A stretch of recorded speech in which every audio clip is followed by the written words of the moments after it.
Écoute, je suis devant la porte, je frappe. Et si tu entends ma voix et ouvres la porte, j'entrerai chez toi, et je mangerai avec toi, et toi avec moi. Oh mon Dieu. Jean, écris... L'Apocalypse, une révélation de Jésus-Christ. Non pas seulement un scénario de catastrophe, d'horreur et de bouleversement à l'échelle mondiale, comme le sous-entendent les médias dans l'emploi de ce mot, mais une révélation nouvelle, inédite du Fils de Dieu, une révélation complémentaire aux évangiles qui sont en quelque sorte 4 autres portraits de la personne du Fils de Dieu. L'Apocalypse, c'est le dévoilement de Jésus-Christ dans ses attributs de juge et de Seigneur. D'abord juge, puisqu'il faut un véritable nettoyage de printemps à l'échelle planétaire avant que Jésus instaure, comme prince de la paix, son règne de justice et d'amour ici-bas. Tout cela, nous l'avons vu ensemble lors de notre dernier entretien sur les ondes, y compris les précisions touchant le déroulement de ces événements dans le temps. Je le rappelle brièvement, l'horloge divine a accordé d'abord 2000 ans de grâce au monde, une époque en train de s'achever et que l'Apocalypse évoque dans ses chapitres 2 et 3.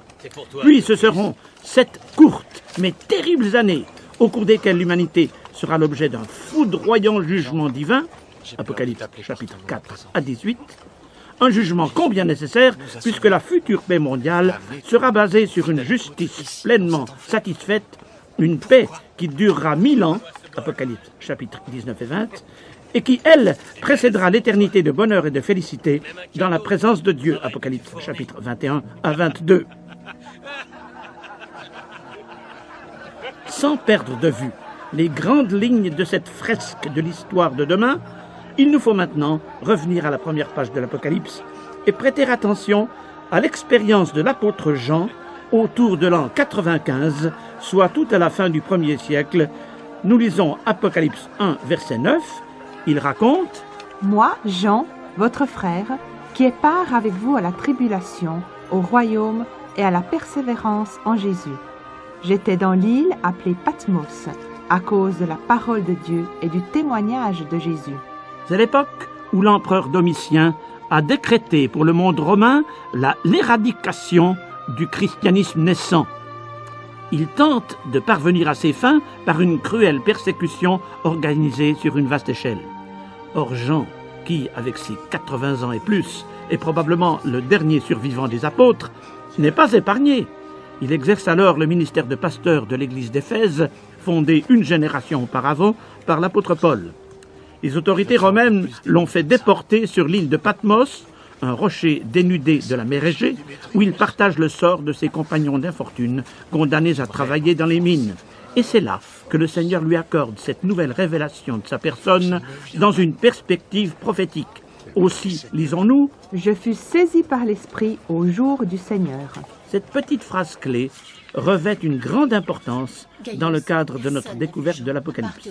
D'emblée, précisons que l'apôtre Jean ne fut pas le seul des écrivains sacrés à vivre l'expérience d'être saisi, ravi, transporté en son esprit par une action souveraine de l'Esprit de Dieu. L'apôtre Paul fut ravi au 3e ciel pour recevoir révélation des plans de Dieu pour l'Église, 2 Corinthiens 12, 2. Le prophète Ézéchiel, déporté en Babylonie, fut transporté en esprit à une distance de plus de 1000 kilomètres pour faire le constat de la déchéance d'Israël, l'idolâtrie la plus abjecte étant pratiquée en plein temple de Jérusalem, Ézéchiel chapitre 8 à 11. Quant à Jean, il est transporté en esprit, non pas dans l'espace, mais dans le temps. Nous avons lu « Saisi par l'Esprit au jour du Seigneur. » Mais au fait, qu'est-ce que le jour du Seigneur ? Pour beaucoup de chrétiens, le jour du Seigneur, c'est le dimanche, où ils se réunissent pour célébrer son nom, honorer et adorer Dieu, ce qui certes est conforme à sa volonté. Cependant, le Nouveau Testament grec ne parle jamais du dimanche comme étant le jour du Seigneur. Pour désigner le dimanche, il emploie les expressions de « lendemain du sabbat » ou de « premier jour de la semaine ». Toutefois, l'expression « le jour du Seigneur » s'y trouve une bonne dizaine de fois, où elle comporte un tout autre sens. Le jour du Seigneur désigne chaque fois une phase précise des événements appartenant à l'avenir. Cette perspective rejoint l'appellation jour de l'Éternel, si fréquente dans les écrits des prophètes de l'Ancien Testament. Le premier acte du jour du Seigneur, sera celui de l'enlèvement de l'Église. Il sera suivi de ce que l'Écriture appelle la grande tribulation, sous le règne de l'Antéchrist, des sujets que nous aborderons en son temps. Et le jour du Seigneur, embrasse aussi l'intervention souveraine de Jésus-Christ en juge, puis son règne comme roi des rois sur notre planète. Ainsi, lorsque l'apôtre Jean a été saisi par l'Esprit au jour du Seigneur, il fut comme transporté en esprit dans le temps. L'Esprit de Dieu, désirant en quelque sorte le placer en première loge pour contempler de près un scénario pour lui encore lointain, mais pour nous très proche. J'illustre mon propos en admettant pendant quelques secondes que le Seigneur doive revenir sur terre, disons en l'an 2001. C'est comme si depuis l'an 95, Jean avait été projeté par-dessus 1906 années d'histoire pour, si je puis dire, débarquer en l'an 2001 afin de contempler de tout près ces événements majeurs. Or, il est fasciné par les jugements des 7 années cruciales de la Grande Tribulation qu'il dépeint avec force détail, ce qui remplira les chapitres 4 à 18 de son livre. Mais au-delà, il distingue déjà les montagnes éclatantes de blancheur du règne millénaire de son Seigneur ici-bas, et même le lointain Himalaya de l'éternité, sujet des derniers chapitres de sa prophétie. Sur le sommet, où il a été transporté, Jean réagit comme tout alpiniste parvenu sur la cime après une pénible escalade. D'abord, il contemple le panorama qui vient enfin de s'ouvrir devant lui dans toute sa majesté, les paysages et le relief rapprochés, et ensuite les horizons lointains, peut-être les hautes Alpes glaciaires et majestueuses. Puis, notre alpiniste se retourne, car il veut aussi repérer les étapes de son ascension. Il aperçoit le point de départ de sa course, les endroits où il a repris son souffle et les phases plus délicates du dernier tronçon quand son pied n'était plus si sûr, peut-être juste avant d'accéder au but. Or, c'est exactement ce que nous décrivent les versets d'Apocalypse 1, 10 à 12, où nous reprenons notre lecture. Je fus saisi par l'Esprit au jour du Seigneur, et j'entendis derrière moi une voix forte, comme le son d'une trompette, qui disait « Ce que tu vois, écris-le dans un livre, et envoie-le aux 7 églises, à Éphèse, à Smyrne, à Pergame, à Thyatire, à Sardes, à Philadelphie et à Laodicée. » Je me retournai pour savoir quelle était la voix qui me parlait, et après m'être retourné, je vis 7 chandeliers d'or. L'apôtre Jean a été transporté par-dessus 20 siècles d'histoire. Ce qui jusqu'alors avait été devant lui est soudain derrière lui. Cependant, s'il reçoit révélation de l'avenir, cet avenir concerne de premier chef les églises qu'il a laissées derrière lui. Et comme elles n'ont pas vu ce qu'il a le privilège de contempler, il se retourne pour leur transmettre ce message. Après un regard de foi qui lui a permis de scruter l'avenir et l'éternité, il s'impose donc un coup d'œil rétrospectif sur ce qu'on a appelé depuis l'ère chrétienne. S'étant retourné, l'apôtre Jean a donc vu 7 chandeliers d'or. Dans l'Ancien Testament, les chandeliers étaient des objets sacrés, appelés aussi porte-lampes, et ils symbolisaient la lumière du témoignage. Or, le témoignage subsistant pour Dieu à l'époque où Jean était déporté sur l'île de Patmos, c'était précisément les 7 églises, comme le souligne le dernier verset du premier chapitre de l'Apocalypse. Les 7 chandeliers d'or sont les 7 églises.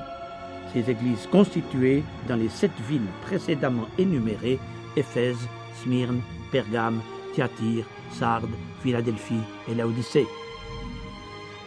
À ces 7 églises, Jean transmet en premier lieu une révélation de Jésus-Christ au travers des attributs qu'il manifestera bientôt ici-bas. Et dans les versets 12 à 16, notre Seigneur est dépeint comme quelqu'un qui ressemblait à un fils d'homme, ceinture d'homme sur la poitrine, cheveux blancs comme de la laine, ses yeux comme des flammes de feu, ses pieds semblables à de l'airain ardent, sa voix comme le bruit de grosses eaux. Dans sa main droite, 7 étoiles, une épée aiguë à 2 tranchants sortant de sa bouche, un visage comme le soleil lorsqu'il brille dans sa force.